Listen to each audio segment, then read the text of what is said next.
Hello once again. Hello once again. Get my headset on. Welcome to another segment of the Real Mike Pittman podcast. Some of you might know that today's podcast we're going to specifically be talking about food deserts and where they exist, why they exist, and what the food desert is. Basically, is when you don't in a community that does not have access to fresh fruits, fresh vegetables, the foods that are needed to sustain us. Most of the times, and predominantly in low income Black communities, the food deserts exist. And type of stores that you have that sell the foods that people eat in those communities are mainly convenience stores. And they'll have, potato chips and soda pop and honey buns and things that are unhealthy for people generally, and these things exist predominantly in low income Black communities. But there are in other communities and rural communities as well, but they're very prevalent in low income Black communities. And then when you see the other type of eateries that exist in our communities, normally it's something fried, Burger King, Taco Bell, chicken places are in abundance, fried chicken, fried fish, all the things that are really bad for us to eat on a daily basis. But when you're in these food deserts, when you don't have any other options unless you want to travel sometimes, 5 miles, 10 miles to find the nearest grocery store. And unfortunately, that's one of the things that's very prevalent in low income communities. So, what do we do to combat this? What do we do to address food deserts in the communities? Well, they exist for a number of reasons. One of the reasons that they exist is because of the disinvestment that's been made in a lot of these communities. A lot of the major retailers, pull out. Your big box retail stores or grocery stores. They pull out of those communities for a lot of reasons. They might have theft, they might have burglary, robberies, but at the same token, people still need to eat and they still need to eat healthy. This is something that's been just so dear to my heart, within the last year. I had an epiphany as it relates to eating healthy. And granted, I had been a vegetarian for over 20 some years and thought that I was doing a great job, by, eating the foods that I was eating. But one of the things that I was also doing, unfortunately, was eating, a lot of sugar, a lot of processed foods. And yeah, processed foods, you can still be a vegetarian and eat processed foods, a lot of processed veggie burgers. And when I say processed, basically processed are foods that are factory made. And all you have to do is look on the ingredient label on a lot of the foods that are processed, and you'll see there'll be so many additives in the food ingredients that you can't pronounce. And one of the big tricks that's played, and when you see something that'll say it's sugar free, but yet when you read the label, you'll see a lot of items that end in OSC, fructose, sucrose, and basically these are sweeteners. But in being truthful in advertising, when they say it's sugar free, it is sugar free because it doesn't contain sugar, but it contains other sweeteners that aren't called sugar. So this is one of the games that's played when it comes to food and the way it's prepared, uh, particularly in lower income areas. You know, when we talk about the disinvestment uh, in communities, why these food deserts exist. What is again? What is one of the number one reasons that they exist? Disinvestments in communities. Um, when I think about all the particular things that are um, that go into creating these food deserts. Um, excuse me, I was just trying to pull up something. Limited financial resources can restrict access to well-stocked grocery stores, leaving the residents with few and affordable nutrition options. And this is very, very prevalent in low-income communities across the country. Another problem is geographic isolation. A lot of remote regions face, dual challenges of both limited economic opportunities and geographical isolation. The lack of nearby grocery stores makes it difficult for residents to access fresh produce. And then when you have some grocery stores that are in predominantly low income areas, they'll put out meats that are old, they'll color them, the fruits aren't as fresh.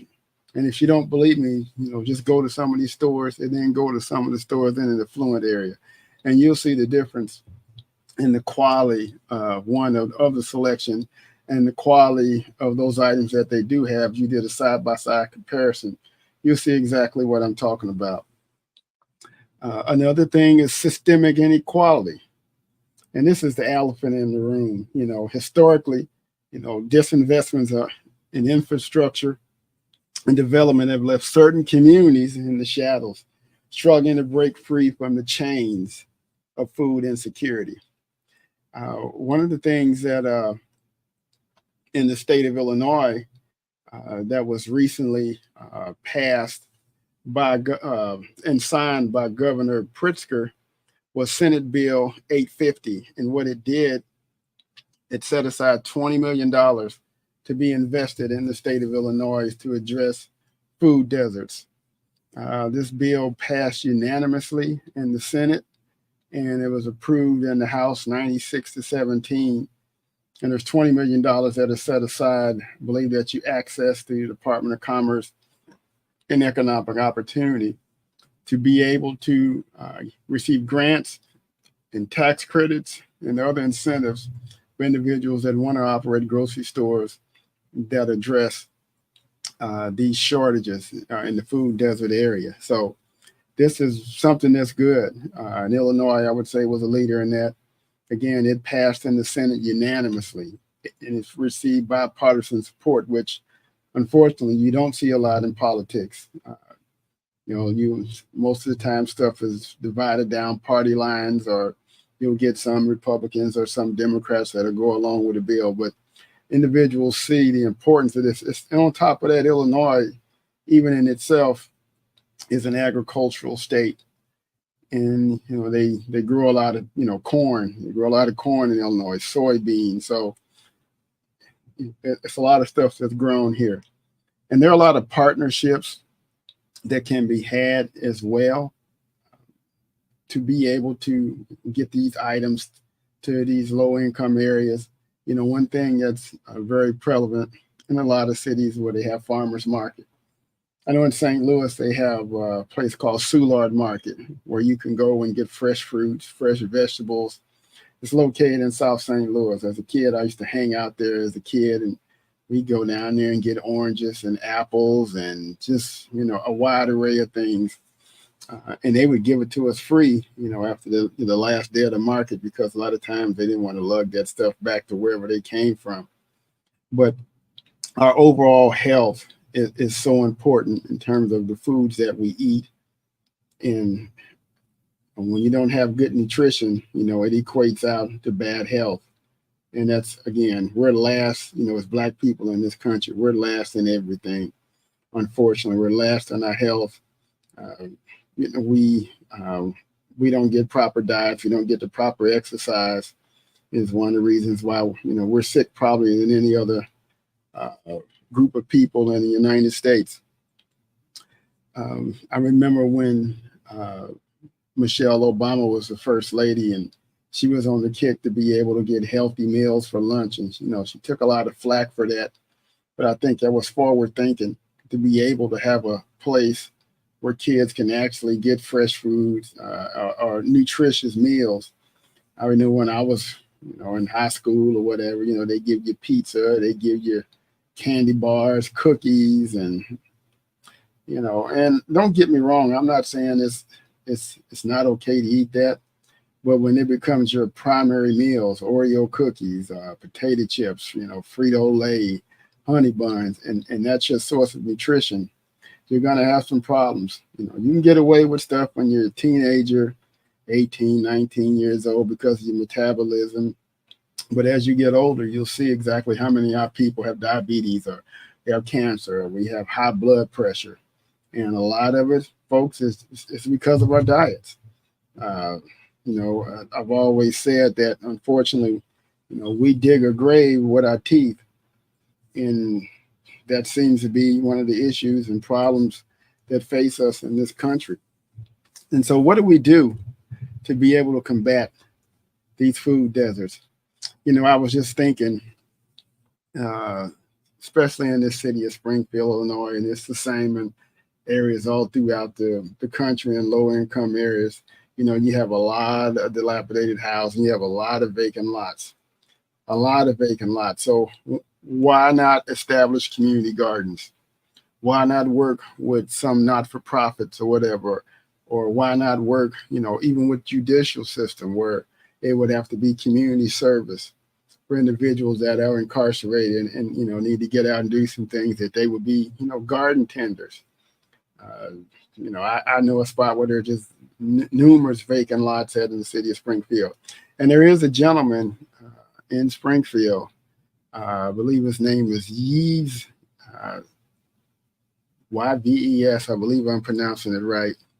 And he has lots in Springfield where he's started a garden. It's called the Motherland Gardens, where they grow all sorts of different uh, items that can be had by people in the public uh, to be able to address the nutritional needs. So I think that's forward thinking by this young man to be able to to start something like that, whereby individuals can get access to healthy vegetables, tomatoes, cucumbers, onions, bell peppers, chard, spinach.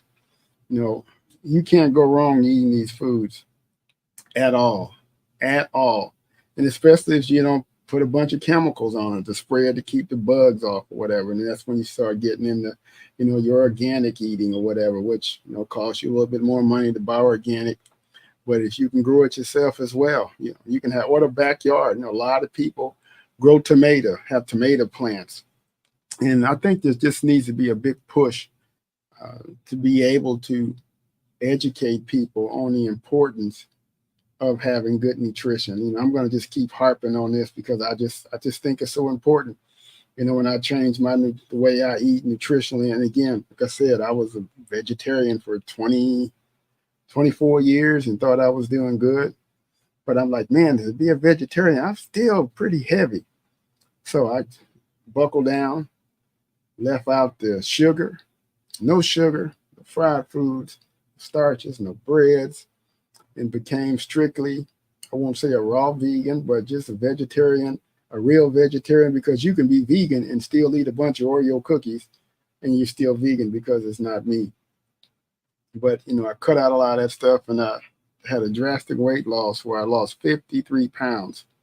So it makes me wonder, how much sugar was I eating on a daily basis? It was a whole lot, a whole lot. So, I feel better. I'll be 60, coming up on 65 years old. So, I feel good, and I think it's important. I just want to spread the word because I think it's important for people, especially our people, to be able to take care of themselves. And, I don't know how many people I've seen in our community, that have had their feet cut off, toes cut off because of diabetes.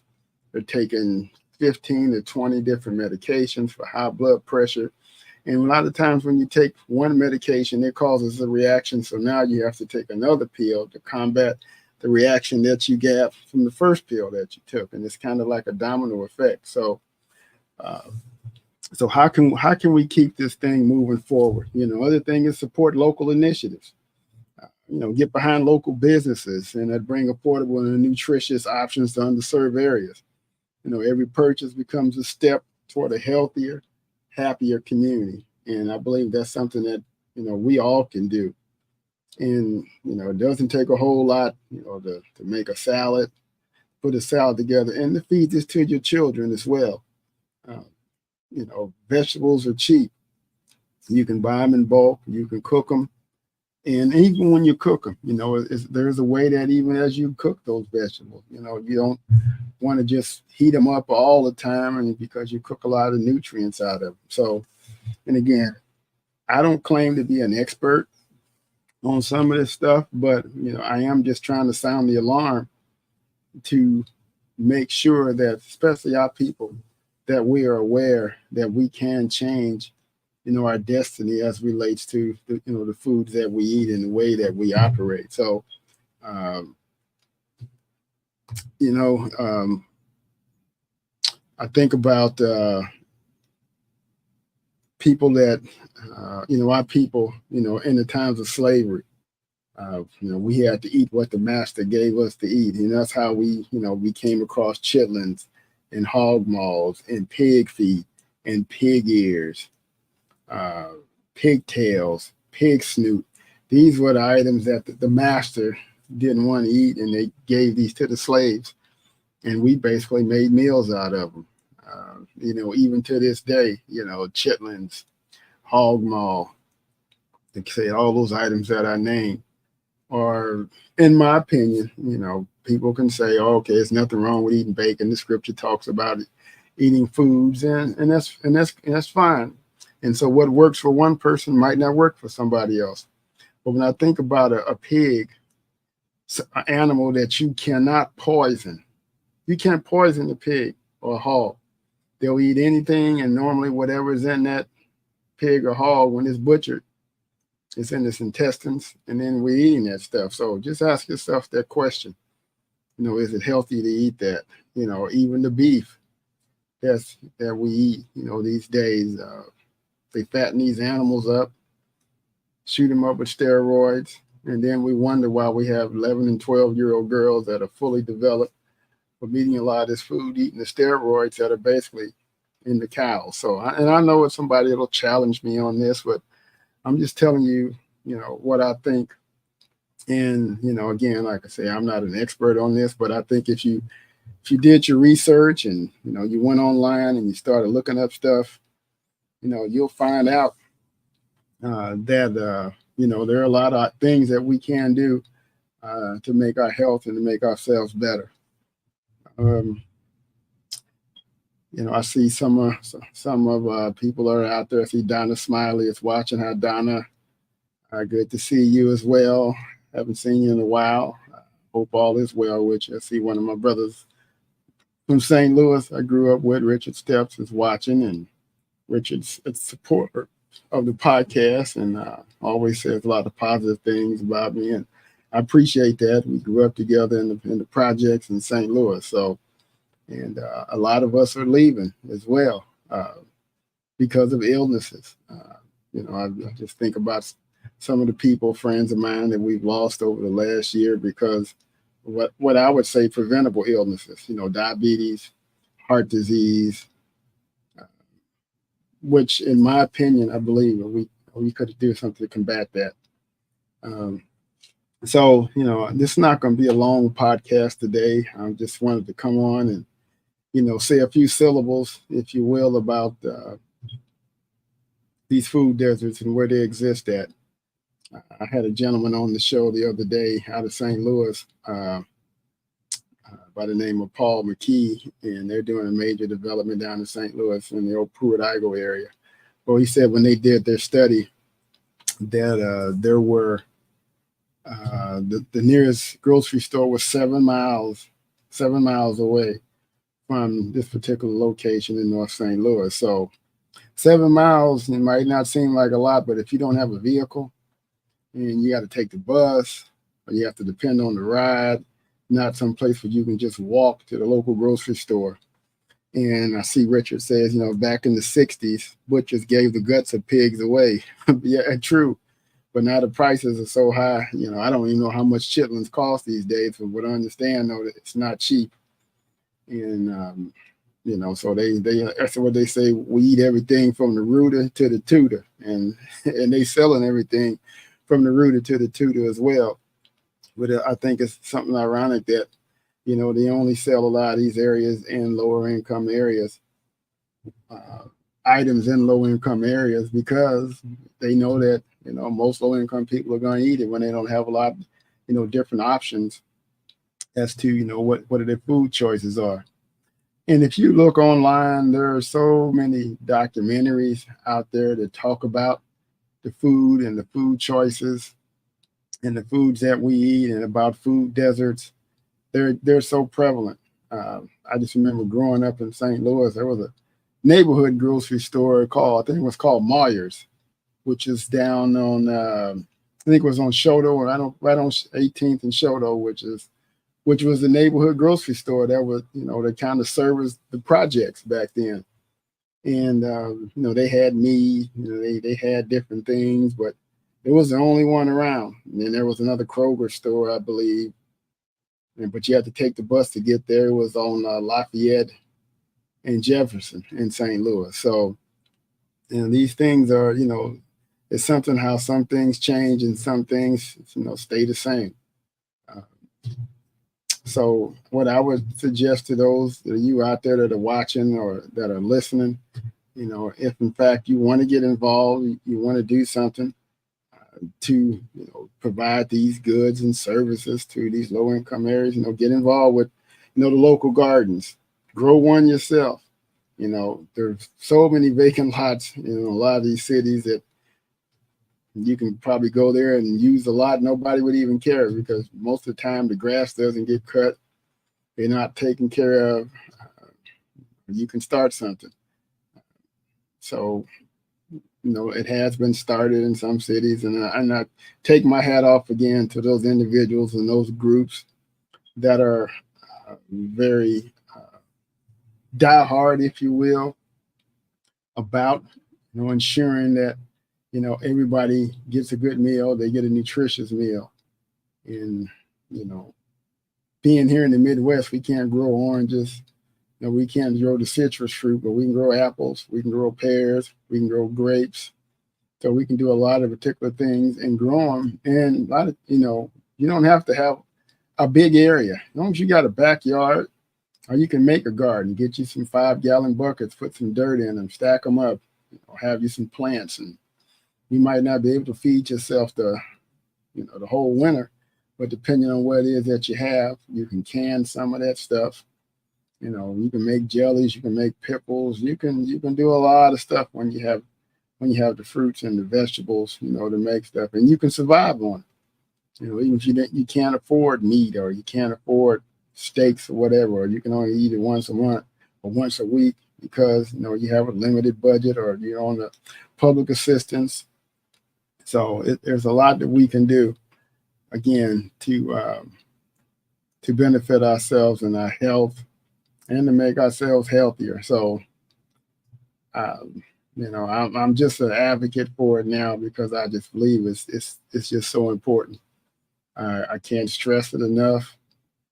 This will probably be one of my missions, while I'm still on this earth, to ensure that, and sound the alarm about the foods that we eat and how we can, make ourselves better and be able to have, these type of foods in economically depressed areas. And when I say economically depressed areas, more often than not, I'm talking about our community, the Black community. There are other rural areas that, what I would call not urban, that might have some of the similar problems. But when you're in a rural area, you got a lot of land around you too. So rural, when I think of rural, I think of the country.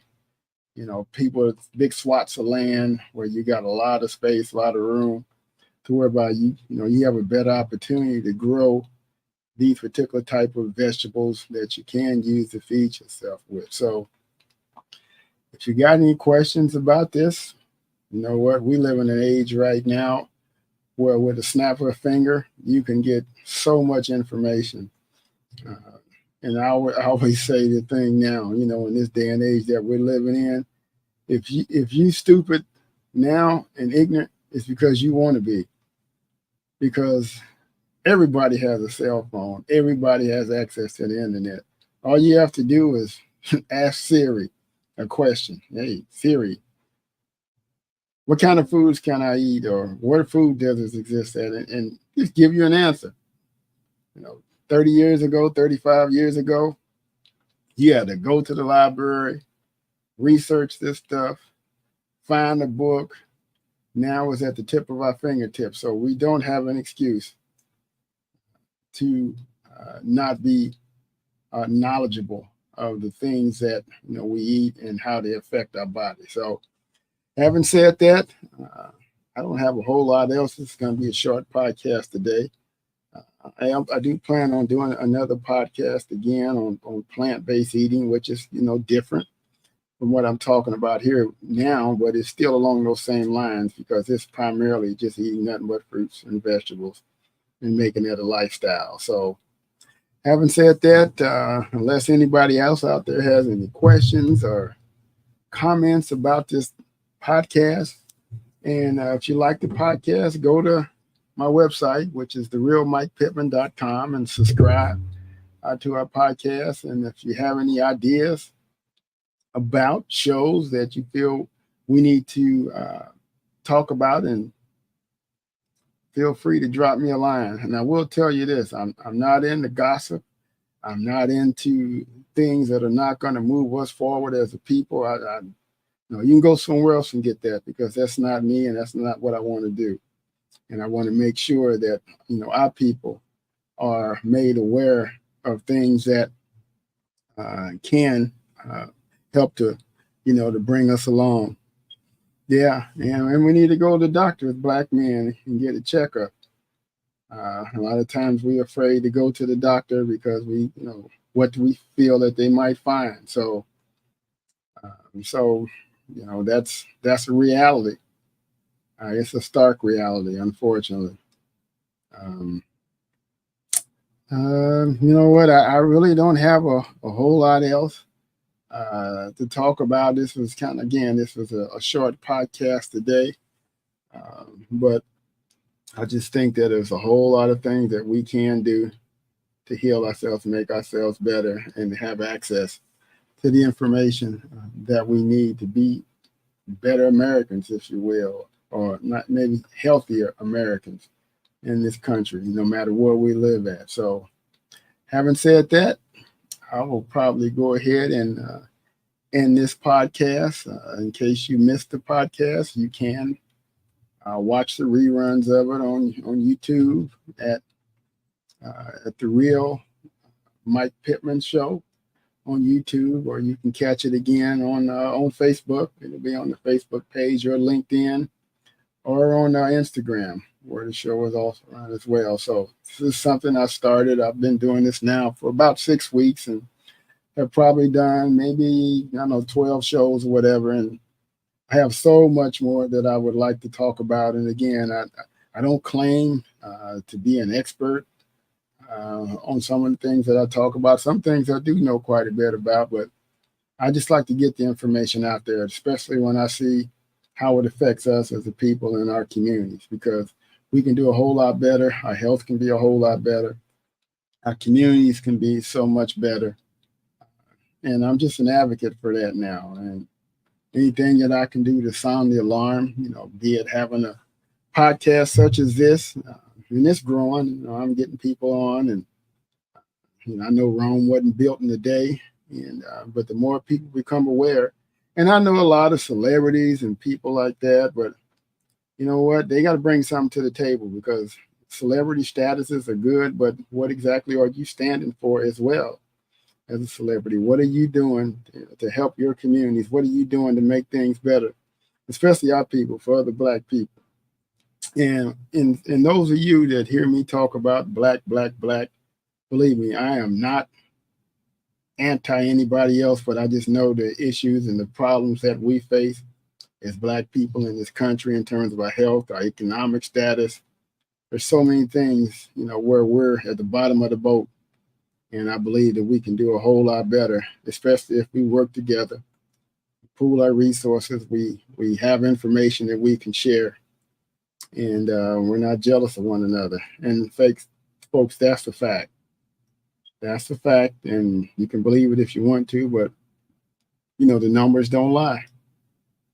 So I guess that I will go ahead and sign off. Again, thank those that came in to listen and to comment. I get a lot more viewers, kind of after the show.